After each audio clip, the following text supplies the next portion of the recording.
In this devotional, I'm going to share with you 3 thoughts from 2 Chronicles chapter 2, verses 3 through 6, where I'll answer the question, what purpose does the temple serve?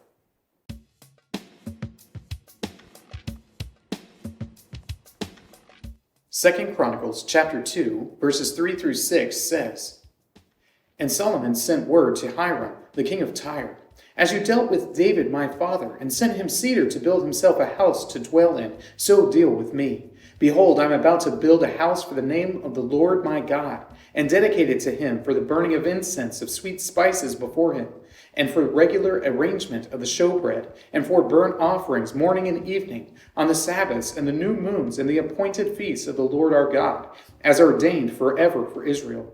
The house that I am to build will be great, for our God is greater than all gods. But who is able to build him a house, since heaven, even highest heaven, cannot contain him? Who am I to build a house for him, except as a place to make offerings before him? The temple is going to become, once Solomon builds it, the locus of God's presence among the people of Israel. That's the idea anyway. The idea is that this temple is going to be the place where all of the rites and rituals associated with the worship of the Lord are going to take place. It's going to be here that the Ark of the Covenant sits, and it's here in the temple that the presence of God will be made manifest in a way distinct from the way God's presence is known throughout the world.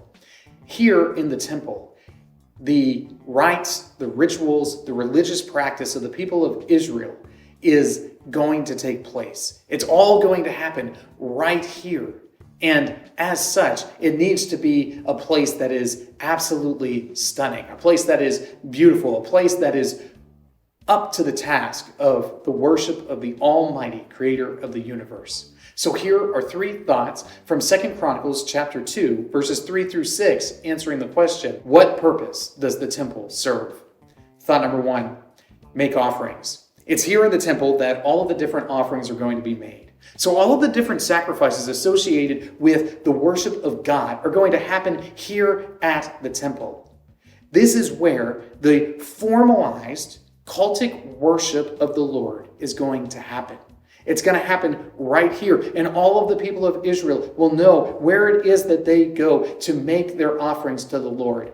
If they're going to make a sacrifice to the Lord, they know where to go. They know the place where they need to be. They know the people who are going to be there. They know which Levites, which priests are going to be offering up these offerings for them. They know exactly how all of these things are going to take place, and they know where it will be because the temple is going to stand there permanently.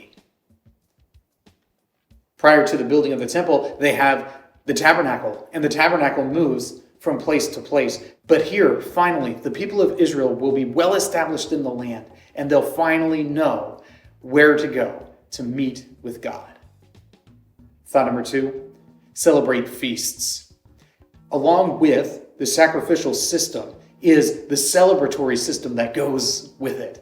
So you would sacrifice these animals to the Lord, and sometimes that animal would be all the way burnt up, but more often than not, what's going along with that sacrifice is a celebration.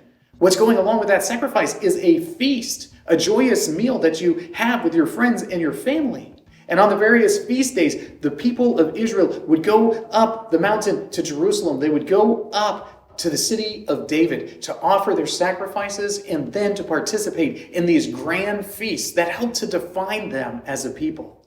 The different feasts that the people of Israel were commanded to do were celebratory. They were part worship and part celebration. And all together they helped to define Israel and make them distinct from the nations around them. Thought number 3, God's greatness.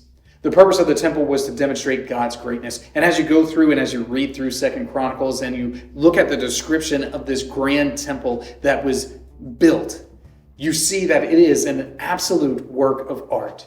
And Solomon, as he's writing to Hiram, knows that this is going to be such a dramatic building. It's going to be such a dramatic structure that he has to get somebody who is the absolute best to help him to put it together. He has to get the best possible materials to put alongside all those gifts given by David to put the temple together because it needs to reflect the greatness of God. Solomon's temple is one of those great, majestic structures, and it's a tragedy that it's destroyed. It's a tragedy that it is crushed by the Babylonians. But its great beauty, its great splendor was all pointing to something even greater than the building itself. It was pointing to the greatness of God, the greatness of the Lord who brought the people of Israel up out of slavery and placed them in the land that he had promised to Abram so many years before. The temple serves as an indication of the greatness of God, of his faithfulness, and of his presence there among the people of Israel. These three thoughts come from the assigned reading of 2 Chronicles chapters 1 through 5.